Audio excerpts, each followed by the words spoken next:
topic is trust in you, right? So trust is everywhere today at the Mexico. Trust that consumers place in brands, but also trust that advertisers place in advertising, digital advertising, right? And this is a very critical topic because consumers buy on trust. So if there's no trust, there's no growth for brands. So my speech was really about how to build trust within digital.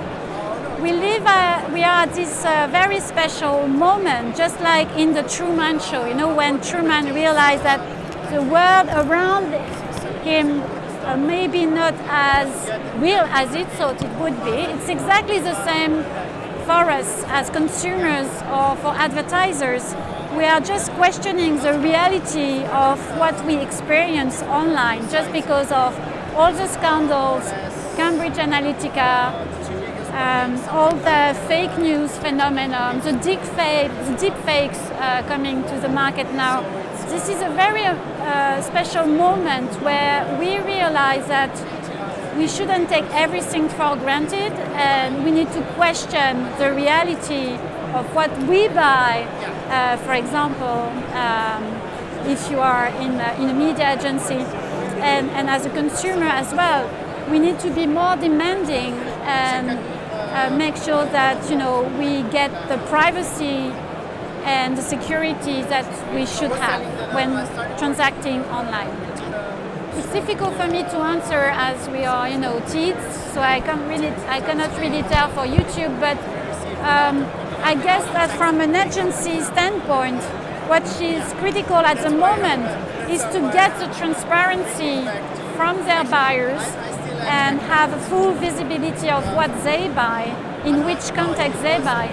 Not only the visibility, but also the guarantee that they would not be placed, the ads will not be placed in the context that could be detrimental for brands, right? So transparency as well as ensuring the quality of the context. Context is really coming back into the conversation, right? Because quality content is the only way to prevent brands to be placed in an environment which is not suitable for them. 100% brand safety doesn't exist on social media, and even YouTube recognizes it. So that's something we have to deal with. So mobile first is definitely a motto that we have heard, for years. It's starting to move a little bit in terms of on the creative front. And what I find very interesting is that now we hear a lot of brands questioning the priority in their media planning. And their thinking is we should not put TV first, we should be agnostic, right? And plan, depending on our targets, maybe as much as mobile than on TV. So it's not TV first as it used to be, it starts to change a little bit, and this is really interesting. Okay. Because this is going to help creatives to think more mobile first. So for ads to work on mobile, we have identified 4 dimensions that are really important. The first one is to what we call the stopping power, which is the ability for your ad to get on the radar of the user when he's browsing on the web. And so in order to do that, you have to generate a stimuli which is strong enough to grab the attention, using strong visual, bright colors. This is animation. All of this is helping to draw attention.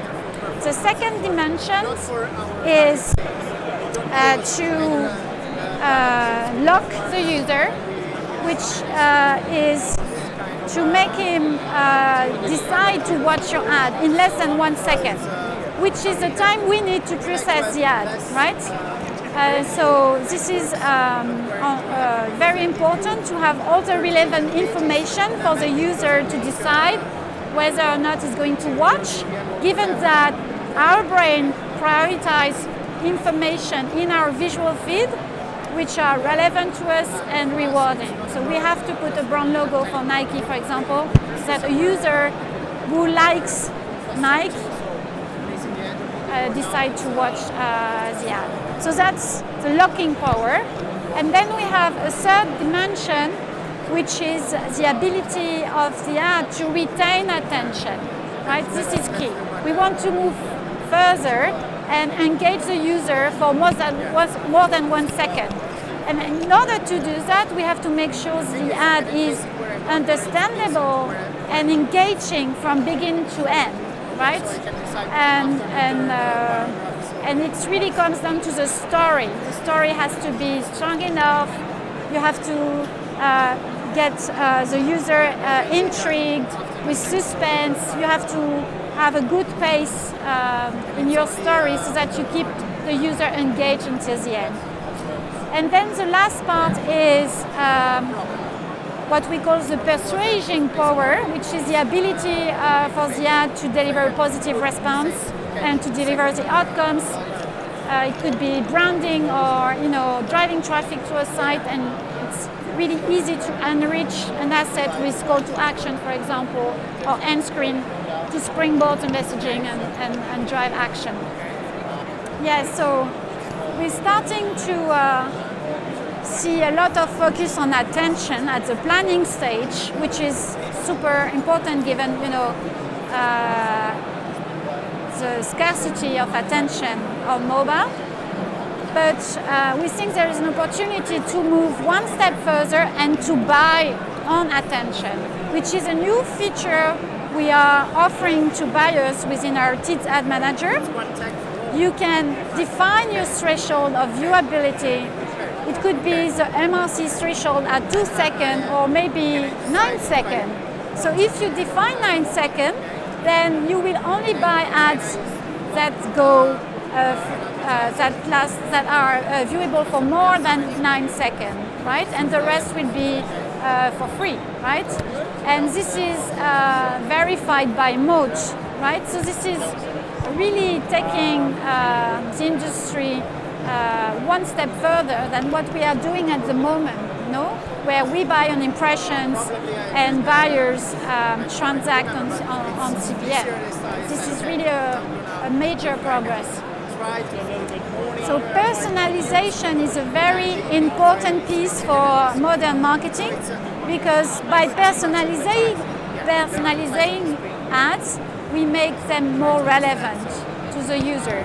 So this is a very important piece for us, and we are putting together data and creative so that we can deliver ads that are customized depending on the target audience. And when we do that, we get a better impact in terms of ad effectiveness using custom messaging versus standard creative. So for us, it's a no-brainer.